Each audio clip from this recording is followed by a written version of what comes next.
Imagine a world where everyone has access to life-saving information and care, even the most marginalized, and no one is left behind during a crisis. The COVID-19 pandemic taught us the importance of inclusive innovation. And I'm really happy to be here today to tell you what my team was able to pull off in these very challenging times. Earlier this month, the World Health Organization made an important announcement. They said COVID-19 was no longer an emergency. Yes, definitely a cause to celebrate. But I want us to remember the paradigm shifting impact the pandemic had on all of us. Let's go back to exactly 3 years ago as we were grappling with our first lockdowns. Millions of Indians across the country were struggling, living in fear and uncertainty. Daily wage earners, street vendors, domestic workers, people who traveled hundreds of kilometers from their homes to make a better life, didn't know about the virus, didn't know how it spread, didn't know how to protect themselves. They had to find a way to survive. Namaskara, Bengaluru. I'm Shama, Karkal. I've had the privilege of leading a public health organization during the pandemic, as well as the public health work of Community Action Collab. In my 22-year career, I've dealt with the realities. I've worked with different people and seen inequity very closely. I worked with people with physical and mental disabilities, women in sex work, tribal people, farmers, you name them. And these are the people who bear the cost of society's crisis. By now, you're familiar with this, right? Rapid antigen test kits. When these came out into the market in 2020, my team and I knew that the people we worked with would not have access to these kits, not in time, not when they needed them. Was this an inequity we could address? After all, the pandemic was already telling us that when we cannot be safe if everyone is not safe. And that was our central question during the pandemic. How do we protect the most vulnerable? Sometimes innovation is not about doing something new. It's about looking at something that's worked and adapting it to a new context. And that's how we came to find wastewater epidemiology. We were introduced to it by a team out of the Netherlands, KWR Institute, and we quickly learned that polio surveillance has used wastewater epidemiology for the last 80 years. Right?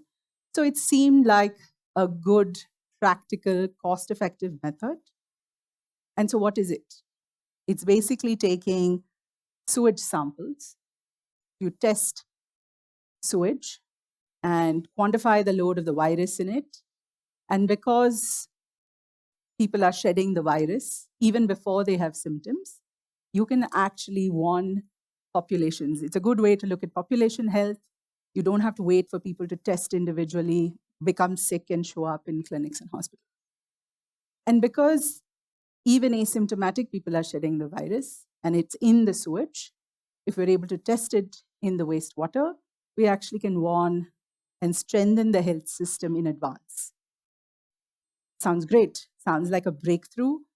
Could transform the way we were doing public health during the pandemic, and especially for the people we were trying to protect the most vulnerable.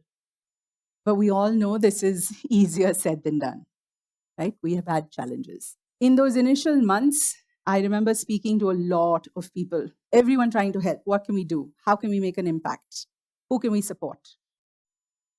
And here I was trying to convince people that it was not just about relief, but that we should be collecting sewage samples and we should be doing surveillance. It was our first CSR partner who was able to give us some funding to get a pilot started here in Bangalore. And that's exactly what we did. We put a team together, we have partners, and we collect wastewater from open drains and sewer sheds because we wanted a full picture of the city and not everyone in the city is connected to underground sewage. And once this sewage is collected, it gets transported into labs. And in the labs, they extract the virus, and then using PCR machines, we are able to quantify the load, and we're able to say, how much of the virus is there. And that tells us that collectively in a particular locality, in a particular population, do we have a lot of cases or do we have less, right? It's the extent of the load there. So we sort of solved for the science, but that wasn't enough. We had to solve for, now what? What are we going to do with this? And the city government at that time was sort of keen, semi-keen initially, something new. Was this going to work? Was it going to be useful? But time was of the essence, and we invested, everybody involved, including the government, invested time in sense-making, right, and figuring out what was acceptable communication and how this was going to be used. So we set up these dashboards. These are open, public, real-time dashboards, and they display results of all the samples that we're collecting across the city and what's happening with COVID. So we found journalists, including actually even BBMP's COVID update on Twitter and others, starting to use these dashboards to start communicating on what needed to be done in the city, right? Non-alarming communication on whether there was a problem or not and where it was. Bangalore today can be proud not just of its billion-dollar unicorns, but also of its title as Asia's first city that put in place sewage surveillance for COVID-19. This solution today is known as the Precision Health Platform, is active in 4 other cities, Lucknow, Jodhpur, Trichy, Trivandrum, and looking to grow to another 25. So now what? COVID's gone. What does it mean in the future? I took you back a little while ago. I'm going to take you forward now. I want you to imagine again. I'm going to take you to central India. Madhya Pradesh is currently my favorite. So imagine small marginal farmers in Chabua, Madhya Pradesh. Just a visual if you can't imagine rural India. Mangal and Dhopadi, 2 farmers. They have cattle. They have a small farm at the edge of a forest. They also rear pigs. And they're struggling with scorching heat and their crops wilting. The animals that used to be once healthy and lively, right, are lethargic. And the pigs have red, watery eyes. We live in an unequal world and have an extractive relationship with nature. Global warming and extreme weather events pose great threats to Mangal and Dhopadi and other marginalized communities across the country, to their lives and their livelihoods. As species barriers break down, pathogens are going to transfer, move faster, and that's going to be made even faster because of rising temperatures and extreme weather events. Am I starting to scare you? That's not what I want to do. But that is what Precision Pandemic is looking at, future preparedness.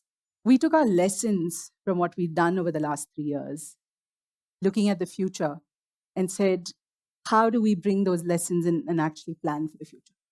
So innovation, we know, has to go beyond science, right? Science is important, but it has to go into action. It has to go into communication.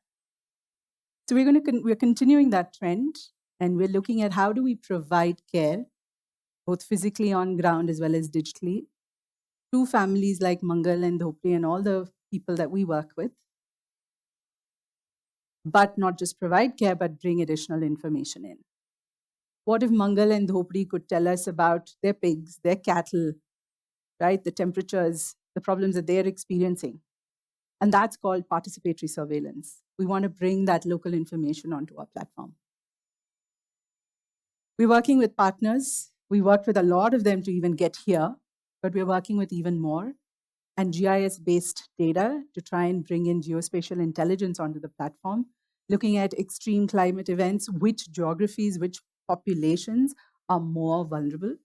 And that's another layer on this platform. And finally, how do we communicate back and tell people what to do? We're working with collaboratives like the Community Action Collab. There's about 300 organizations working with about 10 million vulnerable groups in the country and looking at how we communicate the risk, right? How we engage with them and also tell them what needs to change. What do they need to do? The jigsaw puzzle that we're trying to put together now, layers of information from different sources, wastewater, GIS, clinical information, and community information back into the same platform, and then make sense of it so we can actually stay ahead. We couldn't have done it alone. We have a lot of partners who are working with us, have worked with us. We cannot do this alone in the future. Together, all of us can build a healthier, more resilient future for all of us. All of you here can find ways to work with the marginalized in your own way so we can have that better future. Right? Together is how we're going to do this in the future.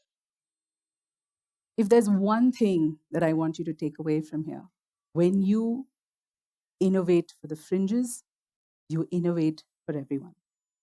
Serving the marginalized improves the well-being of all of us. Thank you.